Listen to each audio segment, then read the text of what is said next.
السلام عليكم ورحمة الله وبركاته.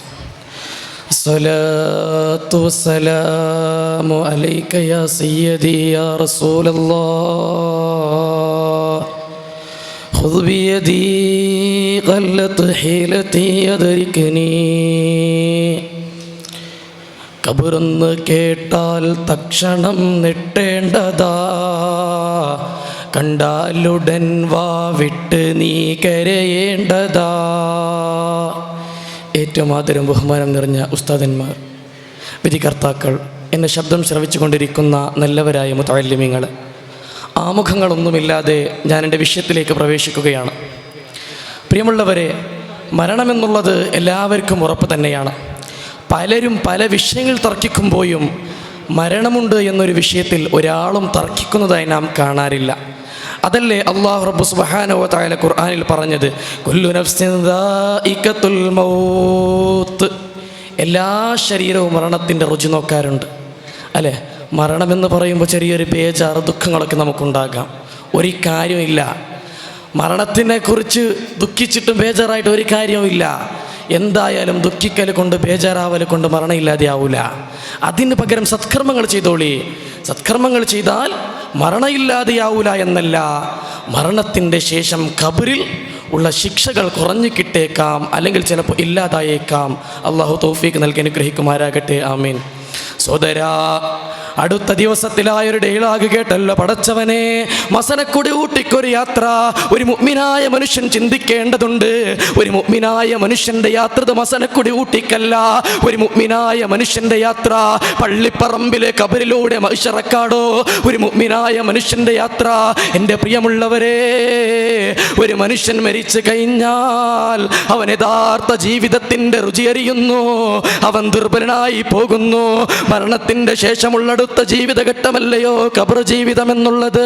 വലിയ വിശാലമുള്ള ജീവിതങ്ങളൊന്നുമല്ല, നെരുങ്ങിയ ജീവിതമാണ്. ഒരു മയ്യത്തിനെ ഖബറിൽ വെക്കപ്പെട്ടാൽ അവിടെ നിന്ന് 2 മലക്കുകൾ വന്ന് ചോദ്യം ചോദിക്കുകയാണ്. ചോദ്യം ചോദിക്കുന്ന മലക്കുകളുണ്ടല്ലോ, എന്നെ പോലോത്ത രൂപമുള്ളവരല്ല, നിങ്ങളെ പോലോത്ത സുന്ദരമായ രൂപമുള്ളവരല്ല.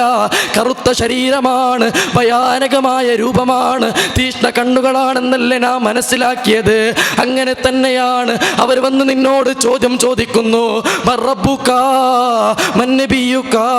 ആരാണ് നിന്റെ റബ്ബ്, ആരാണ് നിന്റെ നബി, ഇങ്ങനെ തുടങ്ങിയ ചോദ്യങ്ങൾ ചോദിക്കുമ്പോൾ അവിടെ നിന്ന് മുഅ്മിനായ മനുഷ്യനുണ്ടല്ലോ, അവൻ കൃത്യമായ മറുപടി കൊടുക്കുകയാണ്. എൻ്റെ റബ്ബ് അല്ലാഹയാണ്, എൻ്റെ റബ്ബ് അല്ലാഹയാണ്, എൻ്റെ നബി മുത്തു മുഹമ്മദ് മുസ്തഫ സല്ലല്ലാഹു അലൈഹി വസല്ലമ തങ്ങളാണ്. എല്ലാത്തിനും മറുപടി കൊടുക്കുമ്പോൾ അവിടെ നിന്ന് മലക്കുകൾ പറയുകയാണ്, നീ പൊതുമാരൻ കിടന്നുറങ്ങുന്നത് പോലെ കിടന്നുറങ്ങിക്കോ. എന്നിട്ട് അവനിക്ക് സ്വർഗത്തിൻ്റെ വിരിപ്പൊന്ന് വിരിച്ചു കൊടുക്കുകയാണ്. സ്വർഗത്തിൻ്റെ വസ്ത്രം അവനിലേക്ക് ധരിപ്പിക്കപ്പെടുകയാണ്. സ്വർഗത്തിൻ്റെ കവാടം അവനിലേക്ക് തുറന്നു കൊടുക്കുകയാണ്. സ്വർഗത്തിൽ നിന്നുള്ള സുഗന്ധങ്ങൾ അവൻ്റെ ഖബറിലേക്ക് ഇങ്ങനെ അടിച്ചു വീശുകയാണ്. അതേ സമയമുണ്ടല്ലോ, മുനാഫിക്കിനോടും കാഫിറിനോടും ചോദ്യം ചോദിക്കുമ്പോൾ അവൻ്റെ മറുപടി എനിക്കൊന്നും അറിയില്ല, എനിക്കൊന്നും അറിയില്ല. അപ്പോൾ മലക്കുകളുണ്ടല്ലോ, ചുട്ട ഇരുമ്പ് കൊണ്ട് അവൻ അടിക്കുകയാണ്. അടിവാങ്ങി അവൻ അട്ടഹസിക്കുന്നു, ആർഭടിക്കുന്നു.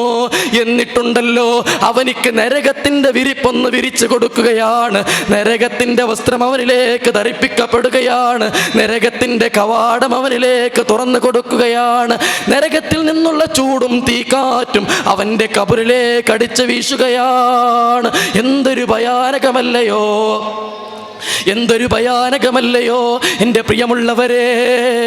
മഹാനായ ഉസ്മാൻ ഇബ്നു അഫ്ഫാൻ റളിയല്ലാഹു അൻഹു ഉണ്ടല്ലോ, ഖബറിനെ, നരകത്തെ ഓർത്ത് കരഞ്ഞതിനേക്കാൾ കൂടുതലായിട്ട് കരഞ്ഞത് ഖബറിനെ ഓർത്തിട്ടാണ്. എന്തേന്ന് കാരണം, അന്വേഷിക്കപ്പെട്ടപ്പോൾ മഹാനവറുകളുടെ മറുപടി ചിന്താജനകമാണ് കേട്ടോ. നരകത്തിലാണെങ്കിൽ ഞാൻ ഒറ്റക്കായിരിക്കില്ലല്ലോ, ഖബറിലാണെങ്കിൽ ഞാൻ ഒറ്റക്കാണല്ലോ. അതിൻ്റെ ഭയാനകതയെ ഓർത്തുകൊണ്ടാണ് ഞാൻ കരഞ്ഞത്. എൻ്റെ പ്രിയമുള്ളവരെ, എത്രയെത്ര മഹാന്മാരാണ് ഖബറിനെ ഓർത്ത് കരഞ്ഞിട്ടുള്ളത്.